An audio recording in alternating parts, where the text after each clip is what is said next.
Bom dia, alunos do terceiro ano, tudo bem com vocês? Professor Marcelo aqui de Biologia, tá? A nossa aula de hoje vai ser sobre a unidade 5, os vídeos de nível 1 e 2, tá? Vou tirar as dúvidas aqui de vocês para que vocês possam fazer os exercícios da plataforma e na próxima quinta-feira eu mando os exercícios para vocês, tá? Então, o vídeo de nível 1 da unidade 5, o título é Produzindo e Consumindo Combustível. O que esse vídeo trabalha? A parte de respiração celular aeróbia. Então botei aqui, ó, RCA, respiração celular aeróbia. Qual a organela citoplasmática da célula que atua no processo de respiração? São as mitocôndrias, tá? Então, para esclarecer bem para vocês, esse processo de respiração celular aeróbia, ele ocorre em 3 etapas. E, na verdade, a primeira etapa, ela não começa no interior das mitocôndrias. A primeira etapa da respiração celular aeróbia começa no citosol, que é a parte do citoplasma, tá? Onde não existem organelas, é a parte do citosol que ocorre o preenchimento do citoplasma, né? Uma substância de aspecto gelatinoso, né? Formado de água e proteínas.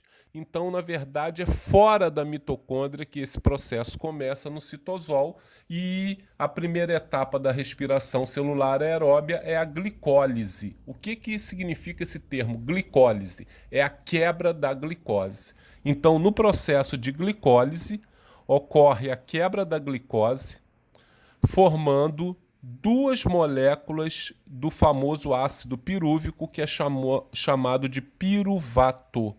Vocês podem ver que nas questões, tá, da EduQuest, nós temos aí nesse vídeo de nível 1 aí da unidade 5, nós temos questões falando sobre a glicólise. É mais de uma questão. Esse processo ocorre no citosol, tá? E onde ocorre a quebra da glicose, formando as moléculas de piruvato, que é o ácido pirúvico, tá? Esse processo, ele produz 2 moléculas de ATP. O saldo energético da glicólise é um saldo de 2 ATPs, tá? A segunda etapa da respiração, aí já ocorre na mitocôndria, que é o ciclo de Krebs, tá? Onde essa molécula de piruvato vai sofrer uma série de transformações, produzindo energia. O saldo energético do ciclo de Krebs é de 2 ATPs, é um saldo baixo também, tá? 2 moléculas de ATP no ciclo de Krebs. E o ciclo de Krebs ocorre nessa região da mitocôndria, gente, chamada matriz mitocondrial. É essa região interna. Vocês podem ver aqui, eu botei um esquema da mitocôndria. Essas dobras aqui são as chamadas cristas mitocondriais, essas dobras de membranas internas da mitocôndria, tá? É chamado crista mitocondrial. E aqui no interior da mitocôndria, dentro dessas dobras, tem uma região chamada matriz mitocondrial. Aqui ocorre o ciclo de Krebs, né, que é um ciclo de transformações químicas, tá? Existe uma série de transformações bioquímicas, mas o importante é a gente destacar que ali são produzidas 2 moléculas de ATP, produzida energia. E a maior parte do ATP é produzido em um processo que ocorre nas cristas mitocondriais, tá? Nessas dobras de membrana que existem dentro das mitocôndrias, tá? Essas cristas mitocondriais, ali ocorre a chamada cadeia respiratória, onde entra a participação do oxigênio na produção de energia, tá? A cadeia respiratória, ela produz 32 moléculas de ATP, tá? Então aqui um saldo de 32 ATPs na cadeia respiratória vai dar 2 da glicólise, 2 do ciclo de Krebs e 32 ATP da cadeia respiratória. Então tem questões aí na EduQuest aí que vocês vão ver que pergunta o saldo energético da respiração celular aeróbia, 36 moléculas de ATP para cada molécula de glicose consumida, tá? Então eu fiz até aqui um esqueminha do saldo da respiração celular aeróbia, né? É utilizada uma molécula de glicose, isso aqui é a molécula de glicose, C6H12O6, tá? Mais 6 moléculas de oxigênio, oxigênio molecular, né, oxigênio gasoso, são consumidas. Para cada molécula de glicose, são consumidas 6 moléculas de oxigênio nesse processo de respiração celular, produzindo 6 moléculas de gás carbônico, tá? Produzindo 6 moléculas de água e energia. Essa energia total são 36 moléculas de adenosina trifosfato ou trifosfato de adenosina, que é o ATP. Tá, gente? Então, eu botei aqui, depois, se vocês quiserem, vocês dão uma paralisada no vídeo, anota no caderno de vocês, esse saldo final da respiração, algumas questões de vestibular pedem isso também, tá? Eu vou mandar na quinta-feira os exercícios para vocês, tá? Mas o processo de respiração é nessas 3 etapas e eles destacam o saldo energético de cada etapa, tá? O nome das etapas, onde ocorre cada etapa, tá? E a estrutura da mitocôndria eu botei aqui para vocês. Agora, vocês vão ver aqui que a nossa mitocôndria, ela tem, as nossas mitocôndrias, né? Tem o DNA, que é o chamado DNA mitocondrial. Eu conversei com vocês que esse DNA ele é de origem materna, né? Porque a herança do espermatozoide é só o DNA do pai, e as outras organelas celulares que têm DNA próprio, como a mitocôndria, ela vem de origem do óvulo materno. Então, esse DNA mitocondrial dá para fazer uma comparação com o DNA mitocondrial da nossa mãe, tá? E identificar até esses casos de maternidade duvidosos, né? Pessoas que querem saber a maternidade podem analisar o DNA mitocondrial também. Tá, gente? Então a mitocôndria ela tem DNA próprio, ela tem ribossomos para produzir proteínas, tá? E ela pode se multiplicar. Então é uma organela importantíssima das células, né? Você, por exemplo, o flagelo do espermatozoide que se movimenta muito numa região do espermatozoide chamada peça intermediária, é uma região que tem muitas mitocôndrias para produzir energia para esse batimento do flagelo, né? As nossas fibras musculares têm muitas mitocôndrias, os nossos neurônios são células que têm que produzir energia durante nossa vida, tá?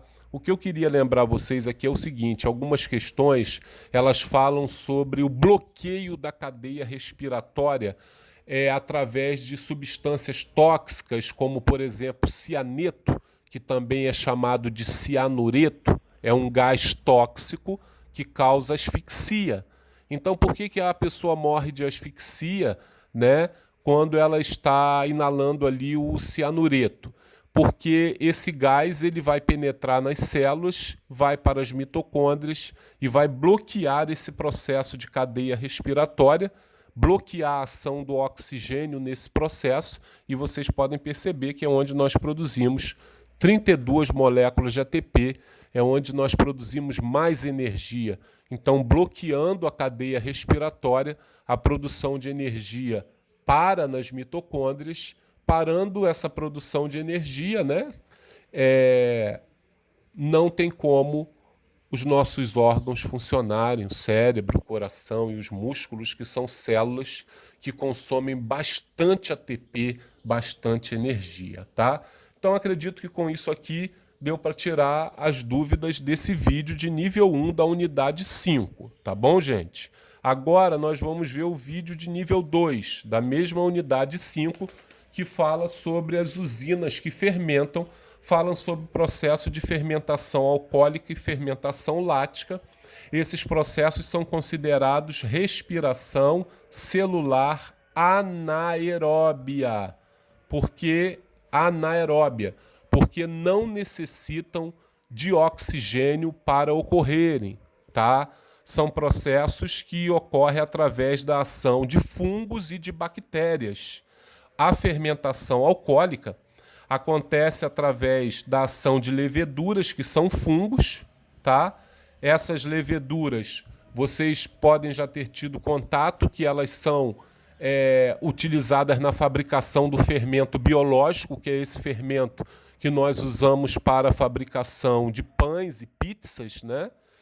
E nesse processo, a glicose ela é fermentada e essa molécula de glicose, até botaram aqui, ó, que tem 6 carbonos, né? Forma, a glicose é C6H12O6, tem 6 carbonos. Ela, depois da quebra da glicose por ação das leveduras, formam-se 2 moléculas de etanol, que é o álcool etílico, que tem 2 carbonos, tá? Forma-se 2 moléculas de CO2, tá? Totalizando 2 carbono com 2 moléculas de CO2, 2 com 2 vezes C, 4, né? 4 com 2, 6. E um saldo energético de 2 ATPs, tá? Isso chama-se fermentação alcoólica realizada por fungos que são leveduras, tá? Para a fabricação de bebidas como a cerveja, o vinho, né? São utilizadas leveduras que fabricam a glicose contida na uva, contida na cevada, tá? E tem alunos que perguntam assim, mas por que tem vinho feito de abacaxi, vinho feito de maçã, né? É porque tem glicose nessas frutas e essa glicose é fermentada fabricando um vinho diferente. Não é igual o vinho de uva, mas é considerado ali um processo de fermentação alcoólica que utiliza a glicose dessas frutas para produzir etanol, que é o álcool etílico. Tá bom, gente? Então, essa é a fermentação alcoólica, tá? Importante aí na fabricação de bebidas alcoólicas, mas quando você utiliza o fermento que tem a levedura, ele fermenta a glicose contida, por exemplo, no trigo, né, que a gente usa farinha de trigo para fazer o pão e a pizza, e utiliza o leite, tá? Então você mistura o fermento com leite. Quando você mistura o fermento com o leite, ele vai fermentar a glicose que está no leite e depois é misturado na farinha de trigo. Com isso é produzido o quê? Gás carbônico. Nesse processo de fermentação da massa, do pão e da pizza, o gás carbônico produzido, gente, é que faz a massa crescer, tá? Tem questões aí da EduQuest, nesse vídeo de nível 2, falando sobre fermentação, produção de CO2 e crescimento de massas do pão, pizza, né? Esse CO2 que é produzido que faz a massa crescer. Então não se deve botar, né, a massa de pizza num tabuleiro e deixar lá muito tempo, senão ela cresce muito. A pessoa que gosta de uma pizza mais fininha, ela deixa a massa crescer um pouco fora do tabuleiro, depois bota e já depois leva ao forno, né? Senão ela fica muito grossa, a massa, porque ela vai crescendo devido à formação de gás carbônico pelo processo de fermentação alcoólica. E a fermentação lática, ela ocorre por ação de lactobacilos. Aí já não são fungos, são bactérias, né? Vocês já ouviram falar do lactobacilos, presente no Yakult, presente num iogurte também chamado Activia. Esses lactobacilos fermentam a glicose do leite, por exemplo, produzindo 2 moléculas de ácido lático e um saldo energético de 2 ATPs. Tá? O saldo energético, tanto da fermentação alcoólica quanto da fermentação lática, é um saldo energético baixo, né? É um saldo energético de apenas 2 ATPs. Agora, esse ácido lático, gente, é que ajuda a fabricação do iogurte, dos queijos, tá? No processo de fermentação do leite, coalhada, né? Iogurte, queijos, processo de fermentação lática da glicose presente no leite, tá? Então, nesse processo, a produção de ácido lático formam, por exemplo, aí os iogurtes, tá? Os queijos. as coalhadas, um processo importantíssimo para a indústria alimentícia aí nessa parte. Agora, tem questões aí que vocês vão ver falando sobre o ácido lático produzido pelas fibras musculares esqueléticas. É aquele ácido lático que produz a cãibra num atleta, num jogador de futebol, por exemplo. Então, o que acontece? Quando o estoque de oxigênio vai diminuindo muito na fibra muscular, a produção de ATP vai diminuindo. Então, um dos recursos da fibra muscular é pegar a glicose que tem ali e realizar a fermentação lática dessa glicose através de enzimas, tá? E essa glicose é transformada em ácido lático na fibra muscular e é produzida 2 moléculas de ATP, produzida energia.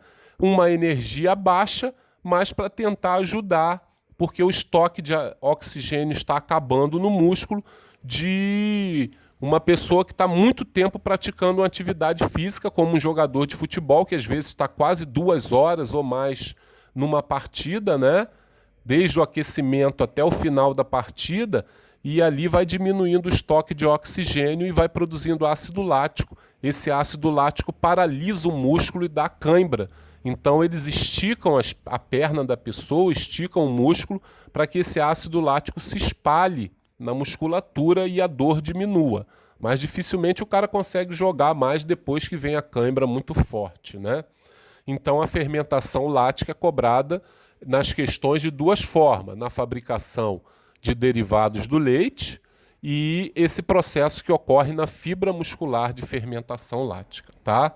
Então eu botei até um resumo geral aqui no final: uma molécula de glicose produzindo 2 moléculas de etanol, 2 de CO2 e 2 ATPs. Aí você já sabe que esse primeiro processo, esse esqueminha, é o resumo da fermentação alcoólica. Quando a molécula de glicose produz 2 moléculas de ácido lático e 2 ATPs, é o segundo processo aqui, tá? Primeiro e segundo é fermentação lática. Produziu etanol e CO2, fermentação alcoólica. Produziu 2 moléculas de ácido lático e 2 de ATP, fermentação lática. Bom, meus amigos, eu fico por aqui na aula de hoje, tá? E na próxima aula eu mando os exercícios para vocês. Espero que tenham gostado e ajude vocês a resolverem as questões e tirarem as dúvidas de vocês, tá bom? Um abraço a todos.